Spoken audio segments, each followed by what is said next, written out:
Welcome to BioGlobe. If you like this channel, please share and subscribe. Today we are going to discuss about different types of culture methods. Myself Muhammad Jazeel, Assistant Professor, Department of Microbiology, Marcus Arts and Science College, Advanad. What is known as culture methods? The methods used for growing microorganisms are known as culture methods. അപ്പോൾ നമ്മൾ different types of culture മീഡിയനെ പറ്റി previous ആയിട്ടുള്ള വീഡിയോസിലൊക്കെ നമ്മൾ പഠിച്ചതാണ്. അപ്പോൾ culture methods എന്ന് പറഞ്ഞു കഴിഞ്ഞാൽ മൈക്രോ ഓർഗാനിസത്തിനെ വളർത്താനായിട്ട് ഉപയോഗിക്കുന്ന ഡിഫറെൻറ്റ് മെത്തേഡ്സിനെയാണ് കൾച്ചർ മെത്തേഡ്സ് എന്ന് പറയുന്നത്. So different methods are available for culture of bacteria. അപ്പോൾ ഡിഫറെൻറ്റ് മെത്തേഡ്സ് അവൈലബിൾ ആണ്. അപ്പോൾ കൾച്ചർ മീഡിയ ഉപയോഗിച്ചിട്ട് മൈക്രോ ഓർഗാനിസത്തിനെ വളർത്തുകയാണ് കൾച്ചർ മെത്തേഡ് എന്നതുകൊണ്ട് ഉദ്ദേശിക്കുന്നത്. What are the indications for culture of bacteria? അപ്പോൾ എന്തൊക്കെയാണ് ഒരു ബാക്ടീരിയൽ കൾച്ചറിൻ്റെ indications? In a clinical laboratory following are the indications for culture. To isolate bacteria in pure culture from the clinical specimen and to identify them. അപ്പോൾ clinical specimen എന്ന് ബാക്ടീരിയനെ എന്ത് ചെയ്യുക? Isolate ചെയ്യുക, അവയെ എന്ത് ചെയ്യുക? ഐഡൻറ്റിഫൈ ചെയ്യുക. To demonstrate their properties. ഒരു ബാക്ടീരിയൻ്റെ ഡിഫറെൻ്റ് ആയിട്ടുള്ള പ്രോപ്പർട്ടീസിനെ പറ്റിയിട്ട് നമുക്ക് മനസ്സിലാക്കണമെന്നുണ്ടെങ്കിൽ എന്ത് മെത്തേഡ് യൂസ് ചെയ്യുന്നു? കൾച്ചർ മെത്തേഡ്സ് യൂസ് ചെയ്യുന്നു. അത് പിഗ്മെൻറ്റ് പ്രൊഡ്യൂസ് ചെയ്യുന്നുണ്ടോ ഇല്ലയോ, അല്ലെങ്കിൽ അതിൻ്റെ വ്യത്യസ്തങ്ങളായിട്ടുള്ള ഗുണങ്ങൾ അറിയാൻ വേണ്ടിയിട്ട് എന്ത് ചെയ്യുന്നു? കൾച്ചർ മെത്തേഡ്സ് യൂസ് ചെയ്യുന്നു. To obtain sufficient growth for antigen preparation. അപ്പോൾ വ്യക്തമായ ഗ്രോത്ത് കിട്ടാനൊക്കെ വേണ്ടിയിട്ട് നമ്മൾ എന്ത് ചെയ്യുന്നു? കൾച്ചർ മെത്തേഡ്സ് ഉപയോഗിക്കുന്നു. To study the susceptibility of bacteria to anti bacterial agents, bacteriophages and bacteriocin. അപ്പോൾ ആൻറ്റി ബാക്ടീരിയൽ പ്രോപ്പർട്ടി, അതുപോലെ തന്നെ ബാക്ടീരിയോഫേജിനെ പറ്റി പഠിക്കാനും ബാക്ടീരിയോസിനെ പറ്റിയൊക്കെ പഠിക്കാനൊക്കെ വേണ്ടിയിട്ട് എന്ത് ഉപയോഗിക്കുന്നു? കൾച്ചർ മെത്തേഡ്സ് ഉപയോഗിക്കുന്നു. To estimate the viable count of bacteria. ഒരു ബാക്ടീരിയയുടെ എണ്ണം കണ്ടുപിടിക്കാൻ വേണ്ടി ഒരു സ്പെസിഫിക് ആയിട്ടുള്ള സാമ്പിളിൽ എത്രമാത്രം ബാക്ടീരിയ ഉണ്ട് എന്ന് കണ്ടുപിടിക്കാനൊക്കെ എന്ത് മെത്തേഡ് ഉപയോഗിക്കുന്നു? കൾച്ചർ മെത്തേഡ്സ് ഉപയോഗിക്കുന്നു. To maintain stock culture. നമുക്കൊരു ബാക്ടീരിയനെ പറ്റി കൂടുതലായിട്ട് പഠിക്കണം, ആ ബാക്ടീരിയനെ കൂടുതലായിട്ട് അതിൻ്റെ ഗ്രോത്ത് ഭാവിയിലേക്ക് നമുക്ക് വേണം. അപ്പോൾ നമ്മൾ സ്റ്റോക്ക് കൾച്ചർ പ്രിപ്പയർ ചെയ്യാറുണ്ട്. ആ സ്റ്റോക്ക് കൾച്ചർ പ്രിപ്പയർ ചെയ്യാൻ വേണ്ടിയിട്ടൊക്കെ നമ്മൾ കൾച്ചർ മെത്തേഡ്സ് ഉപയോഗിക്കുന്നു. ഇനി ഇതിൽ പ്രധാനമായിട്ടും ശ്രദ്ധിക്കേണ്ട term what is known as inoculation. What is the term of inoculation in culture media? It is the process of insemination of bacteria in culture media.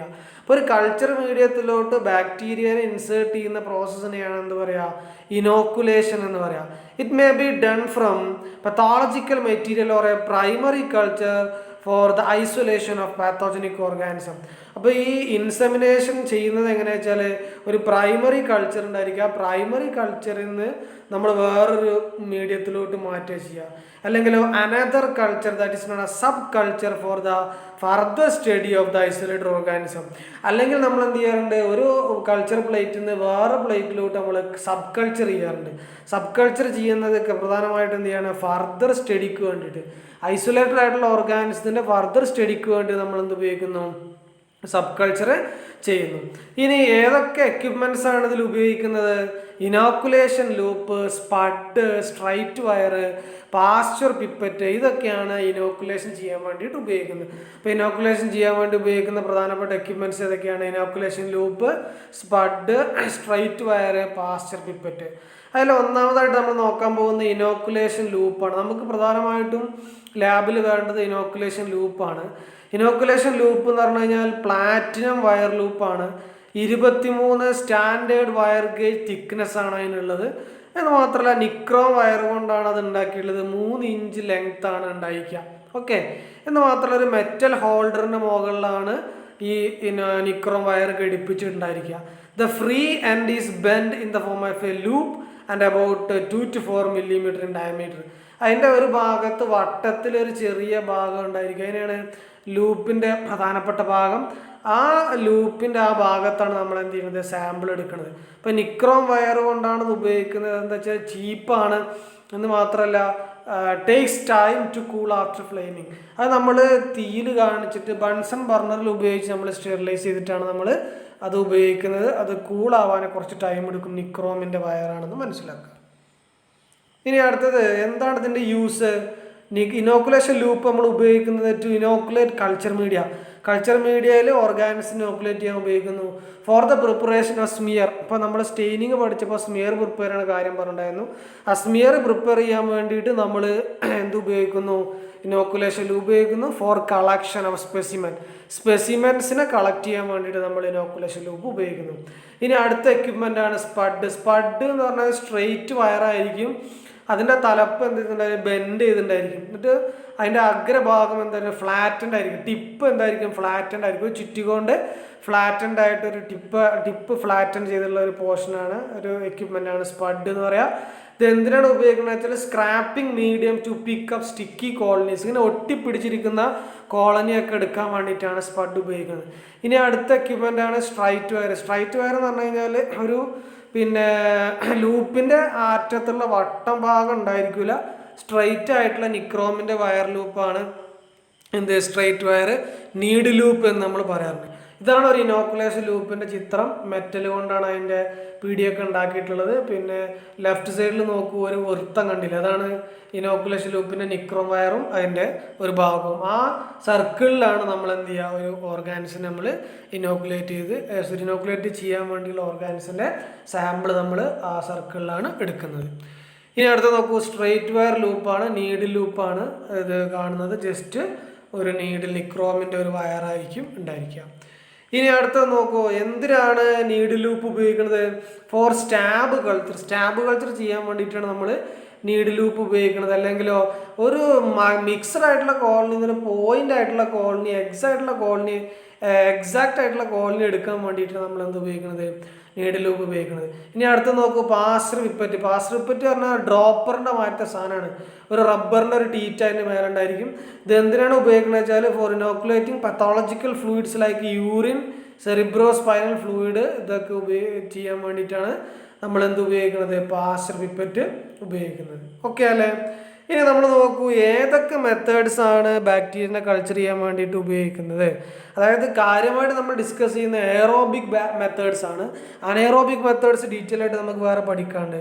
അതിൽ ഒന്നാമത്തെ മെത്തേഡാണ് സ്ട്രീക്ക് കൾച്ചർ എന്ന് പറഞ്ഞു കഴിഞ്ഞാൽ. സ്ട്രീക്ക് കൾച്ചറിൽ നമ്മൾ പറയുന്നത് വെച്ചാൽ A loop full of bacterial specimen is taken with the help of flame sterilised and cooled loop. അപ്പോൾ ആദ്യം ലൂപ്പ് തീയിൽ കാണിച്ച് സ്റ്റെറിലൈസ് ചെയ്യാം. എന്നിട്ട് ഒരു ലൂപ്പ് ഫുൾ സാമ്പിൾ എടുത്തതിന് ശേഷം this is placed on the surface of A dried culture plate. ഒരു കൾച്ചർ പ്ലേറ്റിൻ്റെ മുകളിൽ നമ്മൾ എന്ത് ചെയ്യുക? ഒരു ആംഗിളിൽ ഒരു പ്രൈമറി ഇനോക്കുലമായിട്ട് നമ്മൾ എന്ത് ചെയ്യുക? സെറ്റ് ചെയ്യാം. എന്നിട്ട് എന്ത് ചെയ്യാം? വീണ്ടും ലൂപ്പ് ചൂടാക്കുക. Then after the heating of the loop the primary inoculum is then spread thinly over the plate by streaking it in a series of parallel lines. അപ്പോൾ ഒരുപാട് different types of parallel lines പിന്നീട് വരക്കണം. ഇപ്പോൾ primary ഇനോക്കുലത്തിൻ്റെ സൈഡിൽ നിന്ന് പിന്നീട് എന്ത് ചെയ്യാം? നമ്മൾ പാരലായിട്ട് ഓരോ ലൈനുകൾ വരക്കുക. പിന്നീട് വീണ്ടും എന്ത് ചെയ്യുക? Again the loop is flamed. Then after the loop is used for spreading in different sets of streak. അങ്ങനെ എന്ത് ചെയ്യുക? മൂന്ന് പ്രാവശ്യം എന്ത് ചെയ്യുക? നമ്മൾ ഡിഫറെൻ്റ് ആയിട്ടുള്ള സ്ട്രീക്ക് ലൈൻസ് വരക്കാം. ഓക്കെ അല്ലേ? അപ്പോൾ എന്ത് ചെയ്യണം എന്ന് ചോദിച്ചാൽ ഓരോ സ്ട്രീക്ക് ലൈൻ നമ്മൾ വരക്കുമ്പോഴും എന്ത് ചെയ്യണം?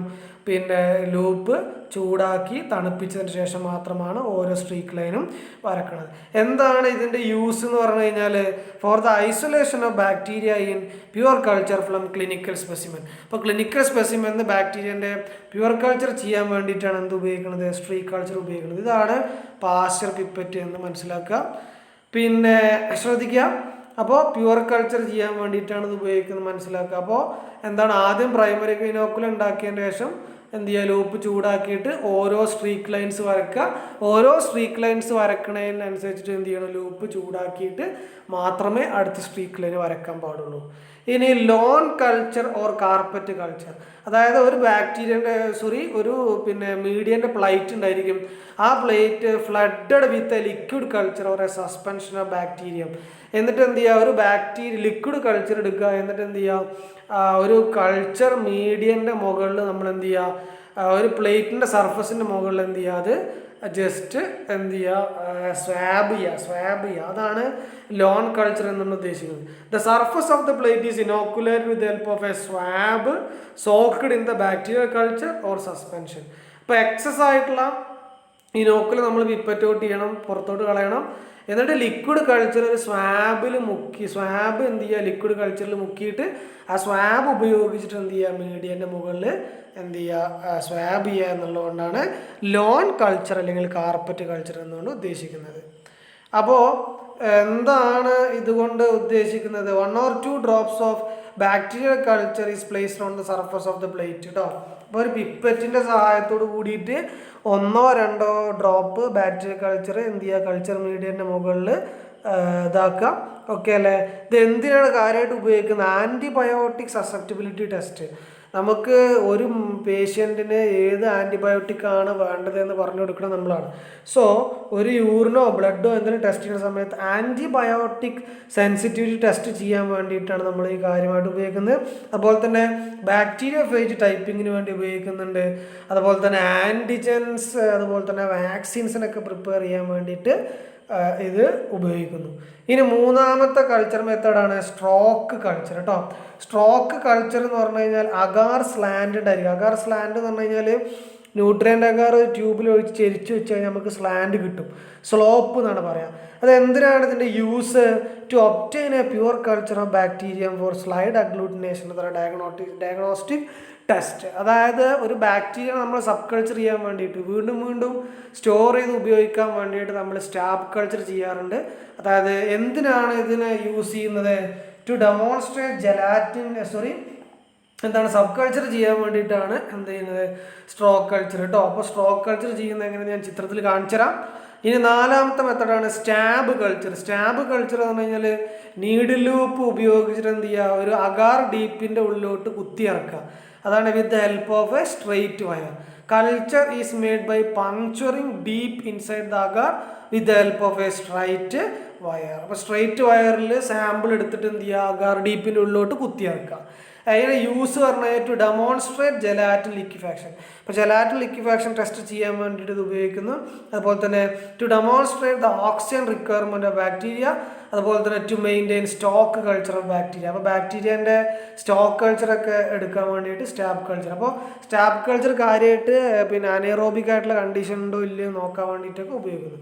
ഇനി അടുത്തത് pour plate culture. Pour plate culture പറഞ്ഞു കഴിഞ്ഞാൽ സീരിയൽ ഡൈലൂഷൻ ചെയ്യുക, ഓർഗാനിസത്തിന് സീരിയൽ ഡൈലൂഷൻ ചെയ്യുക. എന്നിട്ട് non amount of each dilution is mixed with 15 ml of molten agar. എന്നിട്ട് എന്ത് ചെയ്യാൻ ചോദിച്ചു കഴിഞ്ഞാൽ നമ്മൾ പ്ലേറ്റിലോട്ട് നമ്മൾ എന്ത് ചെയ്യുക, 1 ml സാമ്പിൾ ആഡ് ചെയ്തതിന് ശേഷം അതിലോട്ട് എന്ത് ചെയ്യുക, 15 ml സ്റ്റെറിലൈസ്ഡ് ആയിട്ടുള്ള ന്യൂട്രിയൻ്റ് അഗാർ അതിലോട്ട് ഒഴിക്കുക. എന്നിട്ട് എന്ത് ചെയ്യുക, സെറ്റ് ചെയ്യാൻ വെക്കുക. The content of the tube is poured in a sterile plate and allowed set. എന്നിട്ട് എന്ത് ചെയ്യുക, ഈ ട്യൂബിലുള്ള കാര്യങ്ങളൊക്കെ ജസ്റ്റ് സാമ്പിൾ പ്ലേറ്റിലോട്ട് ആഡ് ചെയ്ത് ന്യൂട്രിയൻ്റ് അഗാർ പോർ ചെയ്തതിന് ശേഷം അഗാർ സെറ്റ് ചെയ്യാൻ വെക്കുക. ഓക്കെ. എന്നിട്ട് overnight incubation 37 degree Celsius. 37 degree Celsius incubate ചെയ്ത് കഴിഞ്ഞാൽ എന്ത് കിട്ടും, നമുക്ക് കോളനീസ് കിട്ടും. അപ്പോൾ ഇത് എന്തിനാണ് ഉപയോഗിക്കുന്നത്? To quantitate bacteria in urine culture. ഇപ്പോൾ യൂറിൻ കൾച്ചറൊക്കെ ചെയ്യാൻ വേണ്ടിയിട്ട് ഉപയോഗിക്കുന്നത്. അതുപോലെ തന്നെ സോയിൽ നമ്മൾ ബാക്ടീരിയ ഐസൊലേറ്റ് ചെയ്യുമ്പോൾ നമ്മൾ എന്ത് ചെയ്യുന്ന മെത്തേഡ് ഉപയോഗിക്കുന്നുണ്ട്. അതുപോലെ തന്നെ വാട്ടർ അനാലിസിസിൽ നമ്മൾ പോർ പ്ലേറ്റ് ഉപയോഗിക്കുന്നുണ്ട്. അതുപോലെ തന്നെ ആൻറ്റിബയോട്ടിക്സ്, എൻസൈംസ് ഇതിൻ്റെ കസയ്ക്ക് വേണ്ടിയിട്ട് നമ്മൾ ഉപയോഗിക്കുന്നുണ്ട്. ഓക്കെ അല്ലേ? ഇതാണ് സ്ട്രീക്ക് പ്ലേറ്റ് മെത്തേഡ്. കണ്ടോ, ഒരു ലൂപ്പ് ഉപയോഗിച്ച് നമ്മൾ സാമ്പിൾ എടുത്തിട്ട് ഡിഫറെൻറ്റ് ലെവലിൽ നമ്മൾ വരച്ച ലൈനൊക്കെ കണ്ടോ, നിങ്ങൾ നോക്കി നോക്കൂ. 1, 2, 3, 4 വര നമ്മൾ വരക്കുന്നുണ്ട്. ഇനി വലത്തെ ഭാഗത്ത് നോക്കൂ, ഇൻക്യുബേഷൻ കഴിഞ്ഞതിന് ശേഷം കിട്ടിയ കോളനീസിൻ്റെ ചിത്രമാണ് അതിൽ കൊടുത്തിട്ടുള്ളത്. ഇനി ഇതാണ് ഡിഫറെൻറ്റ് ലെവലിൽ വരക്കുന്നത്. ആദ്യം പ്രൈമറി ഇനോക്കുലം ഉണ്ടാക്കിയതിന് ശേഷം ലൂപ്പ് ചൂടാറിന് ശേഷം ആദ്യം സ്ട്രൈറ്റ് ആയിട്ട് വരച്ചു. ഇനി 2 നമ്പറുള്ളോട്ട് നോക്കൂ, വീണ്ടും ലൂപ്പ് ചൂടാക്കിയതിൻ്റെ ശേഷം വീണ്ടും വരച്ചു. ഇനി മൂന്നാമത്തെ ചിത്രം നോക്കൂ, വീണ്ടും പാരലായിട്ട് വരച്ചു. അങ്ങനെ 4 തവണ നമ്മൾ പാരലായിട്ട് സ്ട്രീക്കിംഗ് ലൈൻ വരക്കുന്നുണ്ട്. ഇനി ഇതാണ് ലോൺ കൾച്ചർ. നിങ്ങൾ കണ്ടോ റൈറ്റ് സൈഡിൽ സ്വാബ് കണ്ടോ? ഈ സ്വാബ് ലിക്വിഡ് കൾച്ചറിൽ മുക്കിയിട്ട് ജസ്റ്റ് എന്ത് ചെയ്യുക, സ്വാബ് ചെയ്യുക. ആൻറ്റിബയോട്ടിക് സെൻസിറ്റിവ് ടെസ്റ്റ് ചെയ്യാൻ വേണ്ടിയിട്ടൊക്കെയാണ് ഉപയോഗിക്കുന്നത്, മനസ്സിലാക്കാം. ഇനി സ്ട്രോക്ക് കൾച്ചർ നോക്കൂ. നിങ്ങൾ റൈറ്റ് സൈഡിൽ നോക്കൂ, സ്ലാൻഡിൻ്റെ മുകളിൽ ലൂപ്പ് ഉപയോഗിച്ച് വരച്ച് കിട്ടിയതിൻ്റെ റിസൾട്ടാണ് റൈറ്റ് സൈഡിൽ കൊടുക്കുന്നത് കേട്ടോ. അതായത് അഗാർ സ്ലാൻഡിൻ്റെ മുകളിൽ എന്ത് ചെയ്യുക, ഒരു ട്യൂബിൽ നിന്ന് സാമ്പിൾ എടുത്തതിന് ശേഷം അഗാർ സ്ലാൻഡിൻ്റെ മുകളിൽ നമ്മളിങ്ങനെ വരയ്ക്കുക. ഓക്കെ അല്ലേ? ആ വരച്ച് കിട്ടിയതിൻ്റെ ഇൻക്യുബേറ്റ് ചെയ്തതിൻ്റെ കിട്ടിയതിൻ്റെ റിസൾട്ടാണ് റൈറ്റ് സൈഡിൽ കാണാനുള്ളത്. ഇനി അടുത്തത് സ്റ്റാബിങ് എന്ന് പറഞ്ഞു കഴിഞ്ഞാൽ നോക്കൂ, നീഡിൽ ലൂപ്പ് ഉപയോഗിച്ച് കുത്തി ഇറക്കുക. റൈറ്റ് സൈഡിൽ കണ്ടോ, ഒരു ബ്ലാങ്ക് ഉണ്ട്, ഒരു റിസൾട്ട് കിട്ടിയുണ്ട്. ആ റിസൾട്ട് കിട്ടിയതിൻ്റെ റൈറ്റ് സൈഡിലുള്ള രണ്ടാമത്തെ ട്യൂബ് നോക്കൂ. റിസൾട്ട് കിട്ടിക്കഴിഞ്ഞാൽ അതിൻ്റെ അടിയിലൊരു ക്രിസ്മസ് ട്രീ ഇങ്ങനെ ചെരിച്ച് വെച്ച മാതിരത്തെ അങ്ങനെ മാതിരത്തെ ഭാഗങ്ങൾ ഉണ്ടായിരിക്കും. ഇനി അടുത്തത് പോർ പ്ലേറ്റ് പറഞ്ഞു. ഇനി ആറാമതായിട്ട് വരുന്നതാണ് ലിക്വിഡ് കൾച്ചർ. ഇപ്പോൾ ലിക്വിഡ് കൾച്ചർ ഇൻ ട്യൂബ്സ് അല്ലെങ്കിൽ സ്ക്രൂ ക്യാപ്ഡ് ബോട്ടിൽ, ഓക്കെ, ഫ്ലാസ്ക്, ഇതിലൊക്കെ എന്തുണ്ടായിരിക്കും, പിന്നെ നമ്മൾ ഓർഗാൻസിനെ ഇനോക്കുലേറ്റ് ചെയ്തിട്ട് നമ്മൾ ലിക്വിഡ് കൾച്ചർ ഉപയോഗിക്കാറുണ്ട്. അതായത് ലിക്വിഡ് കൾച്ചർ പ്രധാനമായിട്ട് നമ്മൾ ഉപയോഗിക്കുന്നത് വെച്ചാൽ ഒരുപാട് ലാർജ് ക്വാണ്ടിറ്റി ആവശ്യമായിട്ട് വരുമ്പോഴാണ് നമ്മൾ എന്ത് ചെയ്യണത്, ലിക്വിഡ് കൾച്ചർ ഉപയോഗിക്കുന്നത്. എന്താണ് ഇതിൻ്റെ യൂസ് എന്ന് പറഞ്ഞു കഴിഞ്ഞാൽ, ലിക്വിഡ് കൾച്ചറിൻ്റെ യൂസ് എന്ന് പറഞ്ഞു കഴിഞ്ഞാൽ എന്താണ്, four blood culture and sterility test. Blood culture അതുപോലെ തന്നെ സ്റ്റെറിലിറ്റി ടെസ്റ്റ് ഒക്കെ ചെയ്യാൻ വേണ്ടിയിട്ടാണ് ഉപയോഗിക്കുന്നത്. അതുപോലെ തന്നെ ആൻറ്റിബയോട്ടിക് ഉള്ള സ്പെസിമെൻസ് ഒക്കെ, for specimens containing antibiotics and other anti bacterial substances. Okay, അപ്പോൾ ഇതിനൊക്കെ ചെയ്യാൻ വേണ്ടിയിട്ട് നമ്മൾ ലിക്വിഡ് കൾച്ചർ ഉപയോഗിക്കുന്നു. ലിക്വിഡ് കൾച്ചറിൻ്റെ ഡിസഡ്വാൻറ്റേജ് എന്ന് പറഞ്ഞു കഴിഞ്ഞാൽ ഒരു മിക്സഡ് ഇനോക്കുലേഷൻ ഉപയോഗിച്ച് നമുക്കൊരു പ്യുവർ കൾച്ചർ ഉണ്ടാക്കാൻ വേണ്ടി സാധിക്കില്ല എന്ന് മാത്രമല്ല, ഒരു മിക്സഡ് കൾച്ചർ അല്ലെങ്കിൽ ലിക്വിഡ് കൾച്ചറിൽ നിന്ന് ഒരു ബാക്ടീരിയനെ സ്പെസിഫിക് ആയിട്ട് ഐഡൻറ്റിഫൈ ചെയ്യാൻ ബുദ്ധിമുട്ടാണ്. അപ്പോൾ ഇത് നോക്കൂ, ഇതാണ് പോർ പ്ലേറ്റ് മെത്തേഡ്, സ്പ്രെഡ് പ്ലേറ്റ് മെത്തേഡും. അപ്പോൾ പോർ പ്ലേറ്റ് മെത്തേഡ് നോക്കൂ, ആദ്യം ഒരു പിന്നെ കൾച്ചർ മീഡിയൻ്റെ പ്ലേറ്റ് ഉണ്ടായിരിക്കും, ഒരു ബ്ലാങ്ക് ആയിട്ടുള്ള മീഡിയൻ്റെ പ്ലേറ്റ് ഉണ്ടായിരിക്കും. അതിലോട്ട് എന്ത് ചെയ്യാണ്, നമ്മൾ ഒരു ബ്ലാങ്ക് ആയിട്ടുള്ള പ്ലേറ്റ്, ആ ബ്ലാങ്ക് ആയിട്ടുള്ള പ്ലേറ്റിലോട്ട് 1 അല്ലെങ്കിൽ 0.1 ml സാമ്പിൾ നമ്മൾ ആഡ് ചെയ്യാണ്. സാമ്പിൾ ആഡ് ചെയ്തതിൻ്റെ ശേഷം അതിൻ്റെ മുകളിലോട്ട് ന്യൂട്രിയൻ്റ് അഗാർ ഒഴിക്കുകയാണ്. ന്യൂട്രിയൻ്റ് അഗാർ ഒഴിച്ചൊന്ന് മിക്സ് ആക്കിയതിന് ശേഷം സെറ്റ് ചെയ്യാൻ വെക്കുകയാണ്. സെറ്റ് ചെയ്യാൻ വെച്ചിട്ട് ഇൻക്യുബേറ്റ് ചെയ്ത് കഴിഞ്ഞാൽ പിറ്റേ ദിവസം കോളനി കിട്ടും. ഇനി സ്പ്രെഡ് പ്ലേറ്റ് നോക്കൂ. സ്പ്രെഡ് പ്ലേറ്റ് പറഞ്ഞു കഴിഞ്ഞാൽ ഓൾറെഡി ന്യൂട്രിയൻ്റ് അഗാർ അടങ്ങിയിട്ടുള്ളൊരു മീഡിയം ഉണ്ടായിരിക്കും. ആ മീഡിയത്തിൻ്റെ മുകളിലോട്ട് 0.1 ml സാമ്പിൾ ആഡ് ചെയ്യാം. എന്നിട്ട് ഒരു സ്പ്രെഡർ ഉപയോഗിച്ചിട്ട് ഒരു ഗ്ലാസ് റോഡ് ഉപയോഗിച്ച് നമ്മൾ സ്പ്രെഡ് ചെയ്യുക. സ്പ്രെഡ് ചെയ്തതിന് ശേഷം നമ്മൾ ഇൻക്യുബേറ്റ് ചെയ്ത് കഴിഞ്ഞാൽ കോളനി കിട്ടും. ഓക്കെ അല്ലേ? ഇനി പോർ പ്ലേറ്റിൻ്റെ പ്രത്യേകത എന്ന് പറഞ്ഞാൽ സബ്മേർജ്ഡ് കോളനിയാണ്, മീഡിയൻ്റെ അടിയിലാണ് കോളനി ഉണ്ടാവുക. എന്നാൽ സ്പ്രെഡ് പ്ലേറ്റ് പറഞ്ഞാൽ സർഫസിലാണ് കോളനി ഉണ്ടാവുക. ഇനി which temperature is suitable for the pathogenic bacteria. Pathogenic ആയിട്ടുള്ള ബാക്ടീരിയത്തിന് പ്രധാനമായിട്ടും 37 ഡിഗ്രി മീസോഫിലിക് ആയിട്ടുള്ള ടെമ്പറേച്ചറാണ് ആവശ്യമുള്ളത് മനസ്സിലാക്കുക. അതായത് നമ്മുടെ ബോഡി ടെമ്പറേച്ചറാണ് ആവശ്യമായിട്ട് വരുന്നതെന്ന് മനസ്സിലാക്കുക. ഓക്കെ അല്ലേ? നമ്മൾ ഇൻക്യുബേറ്ററിൻ്റെ ഉള്ളിലാണ് കൾച്ചർ മീഡിയ ഒക്കെ ഇനോക്കുലേറ്റ് ചെയ്ത് ഇൻക്യുബേറ്റ് ചെയ്യാൻ വേണ്ടിയിട്ട് വെക്കുന്നത്. Thank you for watching this video. If you like this video, please share and subscribe.